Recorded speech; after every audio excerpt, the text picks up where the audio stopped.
Hello. Hey, what's up? My name is Valerie Charles, aka Old Dirty Dyke. And I decided one day, tell y'all a story. One day, my son, I'm a single mom.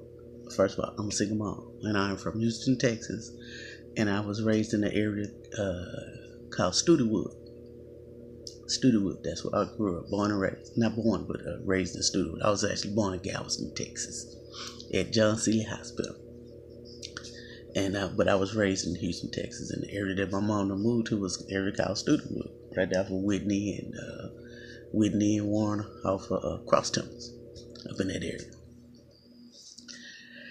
And one day, y'all, like I said, I'm a single mom. One day, my son, my oldest son, came to me, and I was at the house, and he puts a book in my hand. And you know, the book has a nice little cover, and the name of it is like my author Michael Charles. And I'm like, wow, who is this? Oh, it's a new book you found, Mike. You know, he got the same name as you. It's a new writer or something. And he was like, now look at it again, Mom.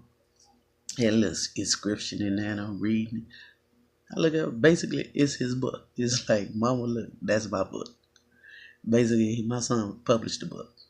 He's 30 years old right now. This is a book called Battlefield Heaven. He had this book in his head like when he was a young guy. Now, mind you, at this point, y'all, my son has never said or expressed any desire whatsoever in writing a book or even being a writer. He was an star athlete at that. I'm talking star. I'm talking he ran track, football. Star. I go to the football game. I walk in the stadium, all eyes on me. That's Mike Charles' mama. You know, that kind of big. He was that kind of star in high school. Made it to state, ran track. Boy got Olympic speed. 10 flat. And he ain't been taught to run yet. Run a 10 flat. He could be training for the Olympics. So he was actually, like I say, he never expressed or said anything about being a writer. But he was always a smart kid. It's a story behind him, but he was always a smart kid, but never showed any interest. And my child walk up to me and put a book in my hand and say, hey, Mom, look, I wrote a book. And quite frankly, at that point, y'all, I felt this small. Because to be honest, writing is something that I always wanted to do. And I could always draw. I love drawing, and I always wanted to be a writer. And to make a long story short, you know, in my mind growing up, I had that slave mentality of I couldn't do. You know, it's just not something that was encouraged in black kids growing up. It's like you were told, you know, get you a trade, you know, take care of your family. And they would encourage you to go to school, but it was really more or less of saying, hey, get you a trade and be able to take care of yourself and your family. That's pretty much what I did. And I actually went into the service, but that's what I did. And I took care of my family. But at that point, when my own child walks up to me and put a book in my hand and say, look, Mama, this is what I did. And my kids, I encourage my kids to go to school. Ain't a damn thing in that book you can't learn, that the next person can't learn. Shoot for the stars. And I'll be honest, I was not motivated that way. My motivation, the way they motivated me and taught me is to get a job.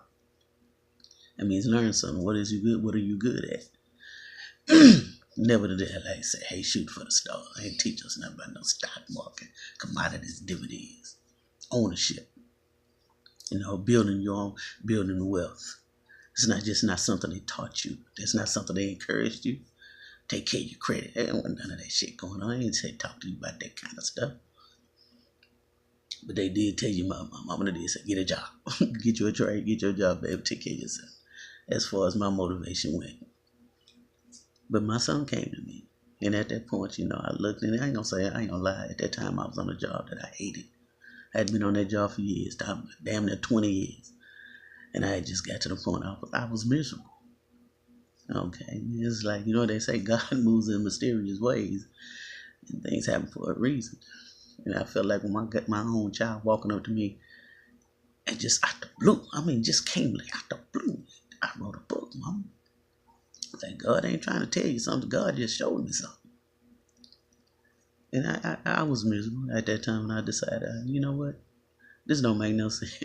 I can't believe what is happening to me. It's something as a teenager I myself always wanted to do, but never pursued the dream. And it's something inside my child made him pursue that. And he's like I say, 30 some years old. I ain't never had no problem with that. Ain't nobody knocking on my door talking about nobody. Your son got somebody pregnant. Laws knocking on my door. I was a single mom. I took care of my kids. I bought that PlayStation. I had every game I could get. I made sure he had it. He bring his friends, come over out that house. And back then, that room had to be 8, 9, 10 children. Grown ass boys. I mean, they was boys, they was kids, but they were football players, basketball, whatever they are.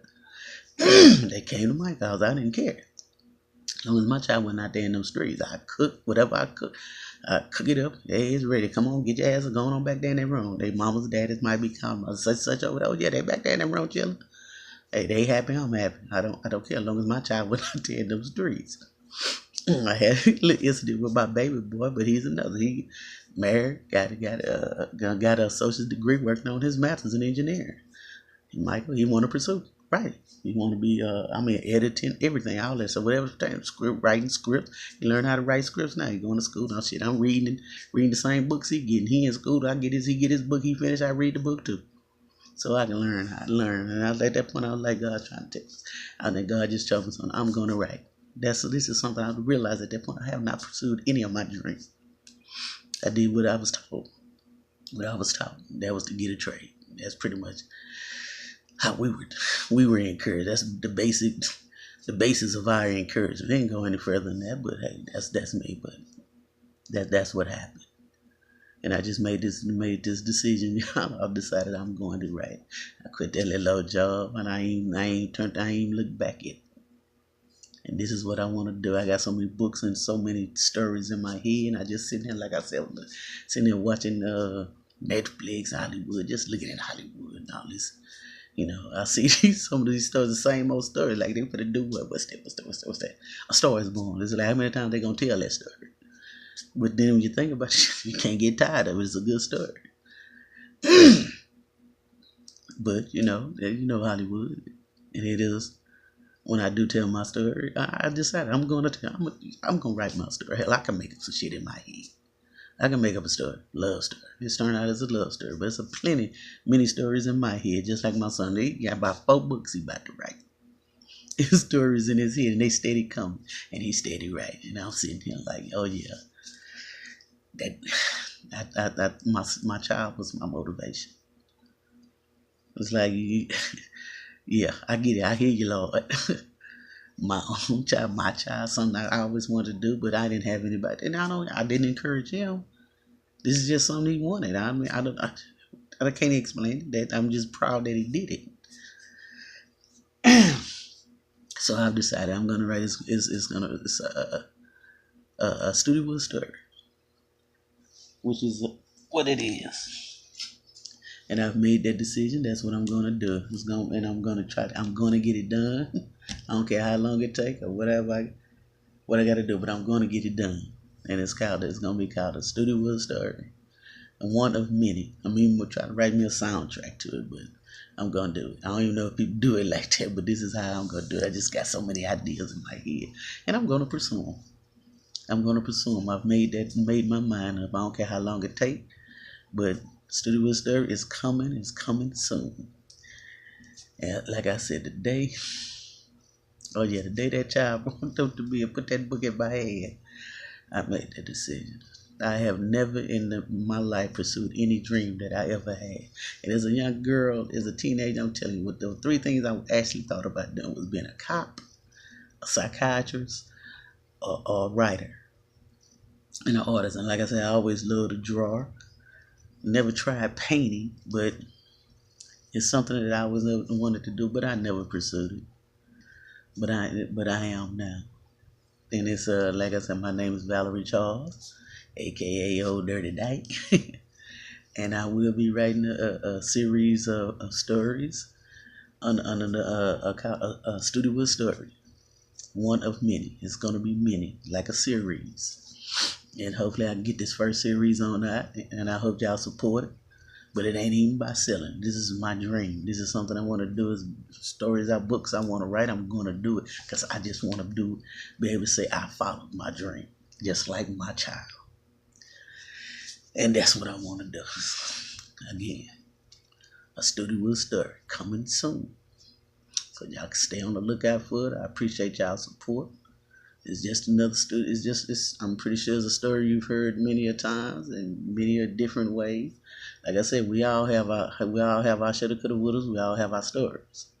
And this is a story I want to tell, and I got some stories I want to make up. And I've made up in my head, movies I just want to make, just want to do. And they there, and I'm gonna do it. I have to do it, and I'm so excited. And I'm learning. I'm finna learn how to write. Like I said, my son is pursuing it. He's taking classes. Every time he buy a book, give me the book. Yeah, he read it. I read it too. If he do his homework on Monday. On Tuesday, I get the book and read it next. And I'm learning. Learning how to write is gonna be raw, but this is my first. This is my first stab at it, and this is what I'm gonna do. It's called again a Studewood Story. Down here in Houston, Texas. Something I know y'all not used to. Yeah. But again, aka Valerie Charles, Old Dirty Dyke. That's me. Want it.